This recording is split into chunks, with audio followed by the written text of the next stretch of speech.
Bab 603, sialan kamu, Bai Hao. Semua orang benar-benar terguncang oleh apa yang mereka lihat.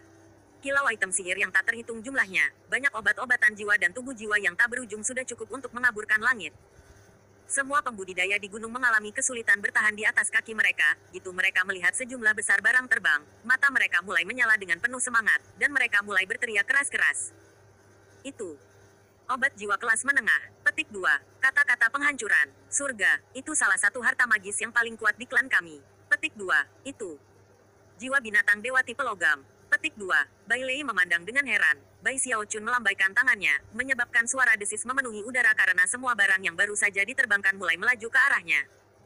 Itu termasuk hampir semua yang telah ditempatkan ke gunung. Namun, Bai Xiaochun benar-benar mengabaikan mereka, dan hanya mengirim mereka ke wanita muda kelima. Cepat dan bawa mereka, nona muda kelima. Wanita muda kelima benar-benar terkejut. Meskipun telah dipersiapkan untuk sesuatu seperti ini, untuk melihat itu benar-benar terjadi di depannya membuatnya hampir kaget. Itu benar terutama mengingat bahwa satu-satunya injakan kaki Bai Xiaochun telah menghancurkan semua mantra pembatasan di gunung leluhur, serta semua lingkaran cahaya yang bersinar. Dia bahkan belum pernah mendengar ada orang yang bisa melakukan hal seperti itu, bahkan para tetua klan yang terhormat. Bahkan ketika dia menatap kosong bahwa kata-kata Bai Xiaochun memasuki telinganya dan mengejutkannya menjadi jelas. Mata bersinar dengan cahaya cemerlang. Dia dengan cepat menilai barang-barang itu, lalu mengertakkan giginya dan membuka tasnya untuk dipegang. Bahkan jika Bai Hao berencana untuk mengkhianati klan, pikirnya, saya mengklaim hal-hal ini, dan tidak ada yang akan mengambilnya dari saya. Meskipun wanita muda kelima tampak lemah, dia sebenarnya sangat ulet, dan dengan demikian, tanpa ragu sedikit pun dia memanfaatkan kekuatan basis kultivasinya untuk menyeret semuanya ke dalam tasnya. Bai Xiaochun menggunakan kekuatan kendalinya untuk membantu. Barang-barang magis, obat-obatan jiwa dan tubuh jiwa semuanya terbang menuju wanita muda kelima dan menghilang ke dalam tasnya.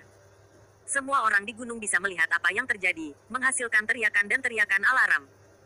Namun, yang paling mengejutkan dari semuanya adalah Bai Lei. Seluruh situasi telah berubah begitu cepat sehingga dia bahkan tidak bisa bereaksi.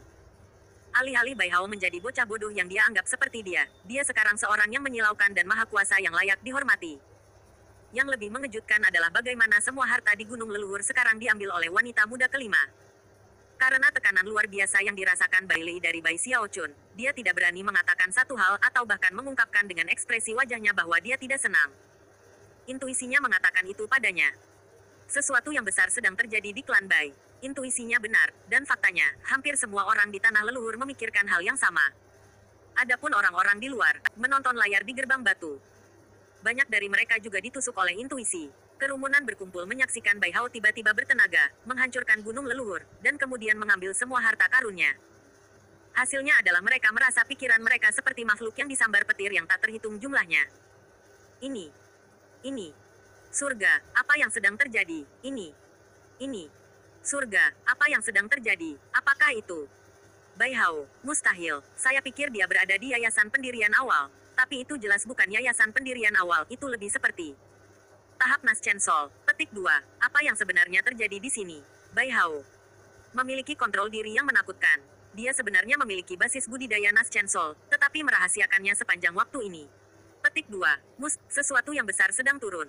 Pada saat ini, Bai Hao tak terkalahkan dalam tanah leluhur. Surga, jiwa dewa, tujuannya adalah jiwa dewa. Petik 2. Baiki dalam bahaya. Ketika semua orang mulai berteriak, para tetua klan melonjak, ekspresi mereka berkedip secara dramatis. Semua pikiran dan hati benar-benar terguncang. Tidak ada seorang pun di antara hadirin yang benar-benar bisa melihat basis kultivasi Bai Xiaochun, jadi semua orang hanya menganggap dia memiliki jiwa yang baru lahir. Namun, para tetua klan semuanya ahli Nas Chen Sol, dan bisa melihat persis situasinya. Bai Hao sebenarnya dalam tahap Pseudo Nas Chen Sol. Sialan, bagaimana jika dia bukan Bai Hao asli, tapi penipu? Itu tidak mungkin. Tanpa darah Bai klan di dalam dirinya, dia tidak akan bisa melewati formasi mantra klan, bahkan dengan basis budidaya Nas Chen Sol. Petik 2. Itu tidak mungkin. Tanpa darah Bai klan di dalam dirinya, dia tidak akan bisa melewati formasi mantra klan, bahkan dengan basis budidaya Nas Chen Sol. Petik 2. Dengan basis kultivasi seperti itu, jika dia benar-benar Bai Hao, maka dia adalah putra kilin dari klan Bai. Petik 2. Para tetua klan ini adalah orang-orang yang keras dan menakjubkan. Tetapi pada saat ini, mata mereka menyala dengan syok. Para tetua agung dari Aula Koreksi dan Aula Kehakiman memiliki reaksi yang sama, terutama yang terakhir, yang matanya bersinar dengan sangat tidak percaya. Pseudo Nas Chen Soul Stage. Bai Hao ini jelas menemukan nasib baik yang mengubah takdir, namun berhasil merahasiakannya. Level pengendalian dirinya melampaui basis kultivasinya sendiri. Dia tidak hanya memiliki keterampilan mengejutkan dalam peningkatan roh, tetapi dia juga memiliki basis kultivasi yang luar biasa. Bakat laten seperti ini adalah tipe yang hanya akan terlihat di klan sekali dalam 1000 tahun. Nah, itu seperti apa kilin putra Bai klan seharusnya. Kedua penatua itu merasa pikiran mereka terguncang. Tiba-tiba Bai Xiaochun menjadi terkenal adalah sesuatu yang sama sekali tidak terduga. Sebuah peristiwa yang tidak pernah diprediksi oleh siapapun akan terjadi. Mereka bukan satu-satunya yang mengalami kesulitan. Perwakilan dari dua klan besar lainnya dan utusan dari Giant Ghost City begitu terkejut hingga mata mereka melotot keluar dari wajah mereka. Tidak seorang pun dari kelompok itu yang pernah membayangkan bahwa mereka akan menyaksikan sesuatu yang begitu sulit dipercaya selama perjalanan mereka ke klan Bai. Bakat laten seperti itu belum pernah muncul di klan Bai sebelumnya. Selain itu, sudah jelas bahwa Bai Hao ini memiliki daging sapi dengan klannya sendiri. Petik 2. Ya, perkembangan ini adalah hal yang baik. Jika Bai Hao berada di pihak rakyatnya, itu bisa mengarah pada kebangkitan baru klan Bai. Bai Hao, iya. Menarik. Saya perlu melaporkan ini kembali kepada Yang Mulia Raja. Sepertinya perpecahan mungkin terjadi di dalam klan Bai. Petik 2. Kedua wakil dan utusan itu bahkan lebih terkejut daripada para tetua klan. Namun, masih ada orang yang keterkejutannya melebihi yang lainnya. Bai Hao, iya. Menarik. Saya perlu melaporkan ini kembali kepada Yang Mulia Raja.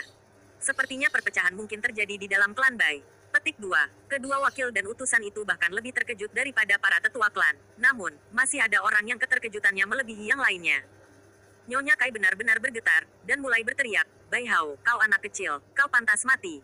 Sialan kau layak mati. Teman-teman, masuk ke sana dan bunuh dia. Bunuh dia, bunuh dia. Matanya benar-benar merah padam, dan sepertinya dia hampir menjadi gila. Rambutnya benar-benar acak-acakan, dan berdasarkan teriakannya yang menusuk dan menusuk telinga, dia sepertinya tidak bisa menangani situasi. Tidak ada cara lain baginya untuk bereaksi.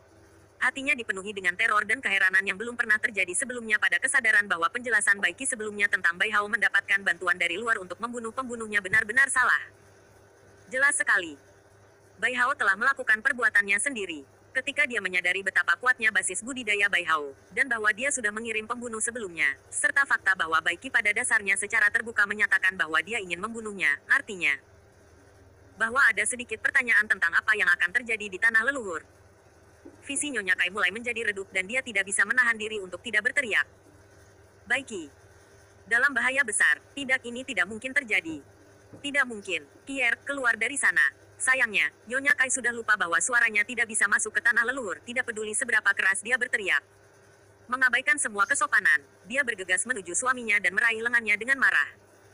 Kier adalah putra kilin dari klan Bai. Dia tidak bisa mati. Petik 2. Tentu saja, kepala klan tidak perlu desakan dari Nyonya Kai untuk memahami gentingnya situasi.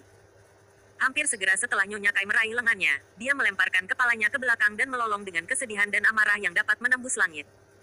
Sialan kamu, Bai Hao. Pada saat ini, kepala klan bereaksi persis sama dengan yang dia miliki pada hari sebelumnya. Alih-alih senang bahwa putranya sendiri Bai Hao naik untuk menonjol, dia turun ke kedalaman amarah. Mengapa kamu memiliki bakat laten seperti ini? Mengapa Anda memiliki basis kultivasi seperti ini? Nasib Anda adalah tunduk. Kau yang terendah dari yang paling rendah, anak haram. Mengapa Anda harus melawan balik? Sama seperti Nyonya Kai, kepala klan sangat khawatir tentang Baiki, begitu banyak sehingga ia mengambil langkah ke depan dan melambaikan jarinya di gerbang batu. Suara gemuruh terdengar, dan gerbang bergetar, yang mengejutkan. Kepala klan berusaha keras untuk membuka pintu masuk ke tanah leluhur. Begitu dia melakukannya, dia akan melewati pintu masuk itu, menemukan Bai Xiaochun, dan membunuhnya.